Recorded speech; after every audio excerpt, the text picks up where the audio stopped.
అందరికీ నమస్కారం. మే 5, 2026న రాబోతున్న అద్భుతమైన రోజు. అదే అంగారక సంకష్టహర చతుర్థి. ఈ రోజుకున్న విశిష్టత ఏంటి?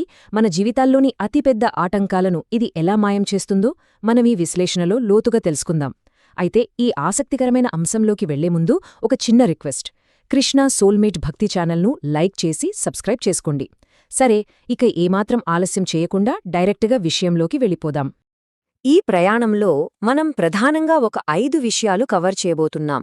అంగారక చతుర్థి విశిష్టత, కుజదోష నివారణ, అంగారకుడి జననం మరియు తపస్సు, అలాగే మృగుండి మహర్షి వ్రతఫలం. చివరగా ఈ పూజా విధానమసలు ఎలా ఉండాలి అనేది స్టెప్ బై స్టెప్ వరుసగా చూద్దాం. మొదటగా అంగారక చతుర్థి విశిష్టత. అసలు ఈ పర్వదినాన్ని కష్టాలను హరించే రోజు అని ఎందుకంటారు? సాధారణంగా ప్రతి నెల కృష్ణపక్షంలో వచ్చే చవితి తిథినాడు మనం సంకష్టహర చతుర్థి జరుపుకుంటాం గదా. సంకటహర అంటేనే కష్టాలను, బాధలను హరించేది అని అర్థం. అయితే మ్యాజిక్ ఎక్కడ జరుగుతుందంటే, ఇదే చతుర్థి గనక మంగళవారం నాడు వస్తే ఆ కలయికను అంగారక సంకష్టహర చతుర్థి అంటారు. అంటే ఎప్పుడో పూర్వజన్మల్లో చేసిన కర్మలను, పేరుకుపోయిన రుణాలను క్లియర్ చేసుకోవడానికి ఇదొక వండర్ఫుల్ ఛాన్స్ అన్నమాట. ఇక్కడ ఇంకో ఆశ్చర్యకరమైన విషయం ఏంటంటే 1=12. అంటే ఈ అంగారక చతుర్థి నాడు గనక ఒక్కసారి ఉపవాసం ఉండి వ్రతం చేస్తే అది ఏకంగా సంవత్సరం పొడవునా 12 నెలల పాటు ప్రతి నెలా చేసే చతుర్థి వ్రతాలతో సమానం. ఒక్క రోజులో ఇంతటి మహాపుణ్యం లభించడం నిజంగా అసాధారణం కదా. అయితే ఇక్కడ సహజంగానే ఒక ఆసక్తికరమైన డౌట్ రావచ్చు. అసలు మంగళవారానికి, వినాయకుడికి, అలాగే అంగారకుడికి ఉన్న లింకేంటి? ఈ పవిత్రమైన ఉపవాసానికి మూల కారణం ఏమైయుంటుంది? ఈ డౌట్స్ క్లియర్ చేసుకోటానికి రెండో అంశమైన కుజదోష నివారణ గురించి మనం స్కందపురాణం ఆధారంగా తెలుసుకుందాం. వేదవ్యాసుడు రచించిన స్కందపురాణంలో దీని గురించి చాలా అద్భుతంగా చెప్పారు. ఈ వ్రతం ఆచరిస్తే వచ్చే బెనిఫిట్స్ అన్నీ ఇన్నే కావు. ముఖ్యంగా కుజదోషం వల్ల పెళ్లిళ్లు డిలే అవుతున్నవారికి త్వరగా వివాహం సెట్ అవుతుంది. అలాగే తీవ్రమైన అప్పుల బాధల నుండి విముక్తి లభిస్తుంది. దీర్ఘకాలిక అనారోగ్య సమస్యలు మాయమవుతాయి, సంపద కలుగుతుంది. దాంపత్య జీవితంలో మంచి అన్యోన్యత కూడా వస్తుంది. అంగారకుడంటేనే శక్తికి కారకుడు కదా, అందుకే సవాళ్లను ఎదుర్కొనే ధైర్యం, తెగువ కూడా వస్తాయన్నమాట. ఇక మూడవ విభాగం అంగారకుడి జననం, తపస్సు.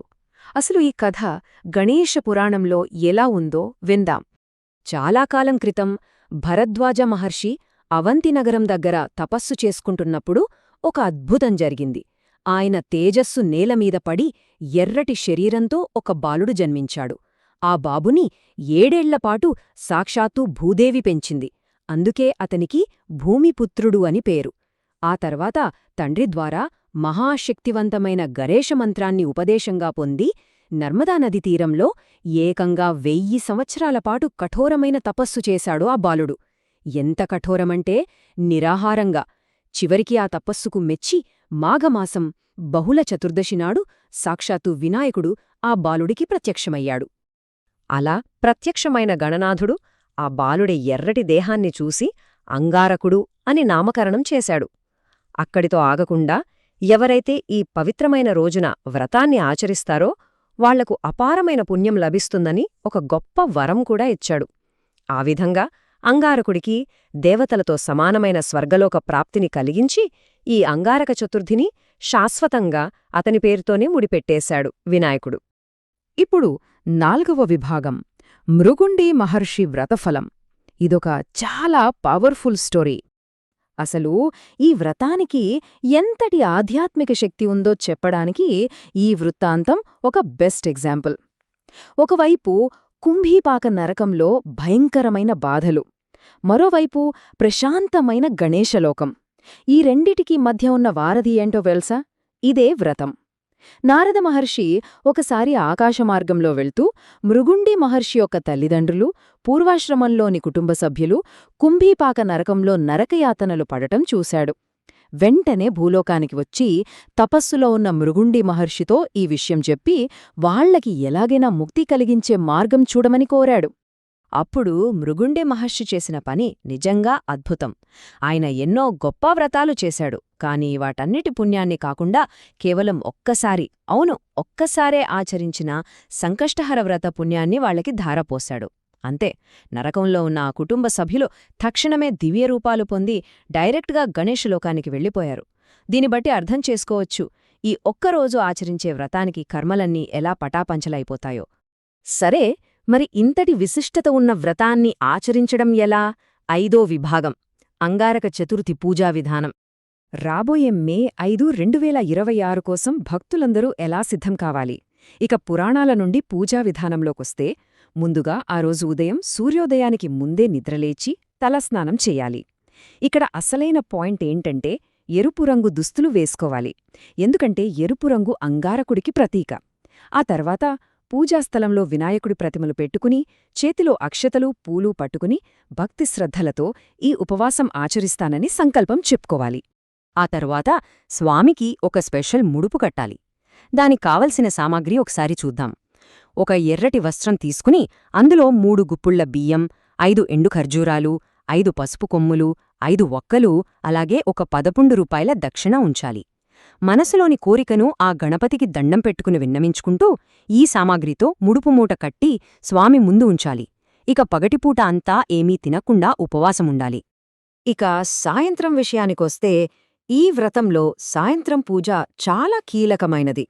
సూర్యాస్తమయం అయ్యాక మళ్లీ స్నానం చేసి దేవుడి ముందు నెయ్యి దీపం వెలిగించాలి. ఓం గం గణపతయే నమః అంటూ మంత్రాన్ని జపిస్తూ వినాయకుడికి ఇష్టమైన గరిక, ఎర్రటి పువ్వులు సమర్పించాలి. నైవేద్యంగా మోదకాలుగాని, బెల్లం, అటుకులుగాని పెట్టొచ్చు. వీలైతే దగ్గర్లోని గుడికి వెళ్లి 21 ప్రదక్షిణలు చేయడం అత్యంత శ్రేయస్కరం. ఇక్కడ మనం నోట్ చేసుకోవాల్సిన ఒక అత్యంత ముఖ్యమైన సమయముంది. రాత్రి 10:21 మే 5, 2026 నాడు చంద్రోదయ సమయమిది.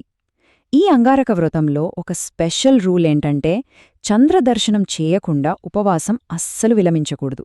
సో, రాత్రి చంద్రుణ్ణి చూసి అర్ఘ్యం సమర్పించిన తర్వాతే ఉదయం ముడుపు కట్టిన బియ్యంతో చేసిన పొంగలిని దేవుడికి నైవేద్యంగా పెట్టి ఆ ప్రసాదం తిని ఉపవాస దీక్షను ముగించాలి.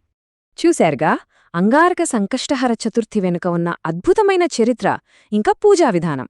మన కర్మలను చెరిపేసి లైఫ్లో ఎదురయ్యే అతి పెద్ద అడ్డంకులను పూర్తిగా తొలగించుకునేందుకు మే 5, 2026న వస్తున్న ఈ అసాధారణమైన అవకాశాన్ని భక్తులందరూ తప్పకుండా సద్వినియోగం చేసుకుంటారని ఆశిస్తున్నాం. మరి కేవలం ఒక్కరోజు దీక్షతో కర్మలనే మార్చేసే ఈ గొప్ప అవకాశాన్ని ఎవరైనా వదులుకుంటారా? మరో ఆసక్తికరమైన విశ్లేషణతో మళ్ళీ కలుద్దాం. నమస్కారం. ఈ విశేషాలను మరికొందరు భక్తులకు చేరవేసేలా ఈ వీడియోను షేర్ చేయండి. ఇలాంటి లోతైన ఆధ్యాత్మిక విషయాల కోసం మా ఛానల్ను సబ్స్క్రైబ్ చేసుకోండి.